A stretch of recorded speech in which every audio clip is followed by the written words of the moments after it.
Okay, so we're going to do a quick tutorial here on our TPC admin student attendance tracker. Our website for the admin is tpc-admin.com. That will bring you to this sign-in page. Each of you will have a login and already do have one. Username and login. We'll get you that information so you can access this if you haven't already. Once we enter, we'll hit sign in. And that'll bring us to our dashboard. It'll look slightly different on your phone, but have all the same features. We're going to take a look over on the left at the far bottom where it says student attendance. We'll click on that, and that's going to bring us to our today page, which is December 28th. You can see we've already got populated a list of private lessons and classes that have been added to the system by our front desk staff. What they've done is gone in and taken a look at upper hand to see which classes are scheduled for today along with which private lessons. And they've created those classes with the instructor assigned and the roster added. Now, you can see that we're through about 550. Each day, the classes and private lessons have to be manually entered from our upper hand system by using the Add Class button that's up here on the right-hand side. If for some reason you are in on a day or at a time when we do not have a front desk staff, you can easily add a class or a private lesson yourself by clicking on this Add Class button. You'll see that we're going to add the date, which is auto-populated. We can add the specific time, and then we have all the different class type options and private lesson options that are listed over here on the right-hand side for us to choose from to label that particular class. Once that class is created, it will show up on our list in chronological order. So depending on what time it's at, will dictate where on this list that it's at. When you first view it, it will have 0 students and 0 instructors. So we'll have to go in and add those in based on who is registered for that particular class or private lesson. Once we are taking a look and wanting to take a look at the roster itself, we will just take a look at the specific time that we want to check out. We're going to go down to this 425 ages 8 to 13 L1 pitching class. We see that there's 8 students and an instructor assigned. So what we will do is view the class by clicking on that particular button. And this gives us a dashboard with the class details. The students that are currently registered for this class, we do have an option to add students. If we have a student that is not on this list that we need to add, we just simply click the Add Student button. It's going to give us a list of most of the other students we have. We still have some that need to be added from upper hand, but we would select from this list that's in alphabetical order, or if there's somebody in particular that we want to quickly find, you can begin by typing in their last name, and that will narrow it down for you. If a student is not on this list that we need to add, say it's somebody that's for a new student evaluation, a first timer, or anybody else that's not on the list, we can go down and click on the New Student button, the bottom right corner. And all we have to do is add their first and last name and their birth date to get them added into the system. We just want to make sure that the spelling is correct and the birth date is correct in that system. Over here on the right-hand side, we see the instructors that are assigned for that particular session. We can add and remove instructors pretty simply.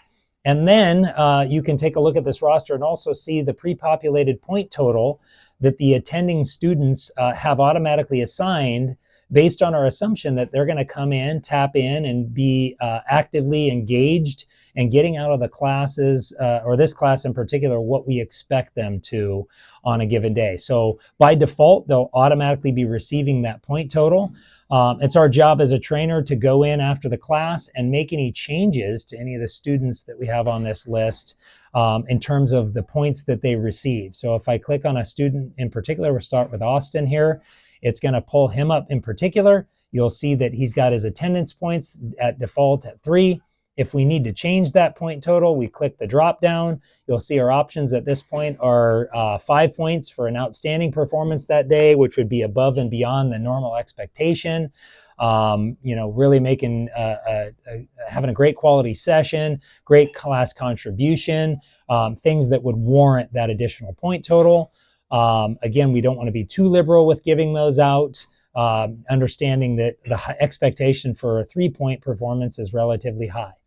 We have a 1-point change that would be based on a student that's at the class but not really actively engaged, not getting out of the class what they should. This doesn't necessarily have to be demonstrative of them being a problem for that particular class, just maybe wasn't a good day for them, wasn't a good day that they were able to productively develop.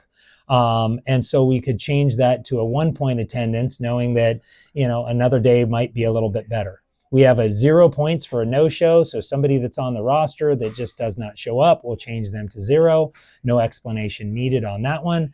And then we have our -2 points for a particularly disruptive or problematic student on a given day. Somebody that might have to have been removed from class, not necessarily, but that was definitely disrupting the class and creating a problem for the learning environment. Now, if we're going to change a student to a 1 or a -2, we have the internal notes section over here that we're going to want to complete with a little bit of detail on why they received a lower mark for that day.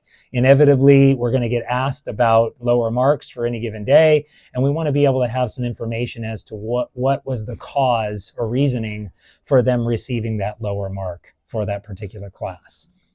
Lastly, on here, you'll see a flag up at the right. This is semi-placeholder at this point. We're going to use this and ultimately have multiple flags to select from here, from anything from a recommendation for a student coming in for a private lesson, a follow-up of some sort, possibly indicating that they are, from a subjective standpoint, ready to advance on to their next level once they achieve the point total that's required, or any number of things that we may end up doing as far as needing to note.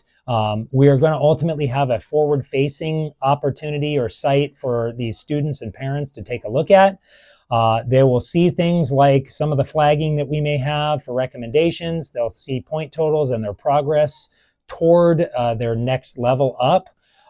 What they will not see are the internal notes, so we can be sure that we're descriptive about anything that is certainly a problem. We don't have to worry about that being in front of the student or their parent. And once we have all the detail that we might need for that particular student, we just hit the Save button. And it brings us back to our class overview. And again, any students that just generally did what they were supposed to will automatically receive their 3 points. There's nothing further that you need to do. But we definitely want to make sure that we're on top of this and not just blowing past it and making sure that we make any of those changes that need to happen for any of our students. So that's about it. That gives you a quick overview. We will be, again, actively using this and want to make sure that we have a clean record starting after January 1 and going forward so that we can begin to objectively track these students' progress toward their next levels. All right.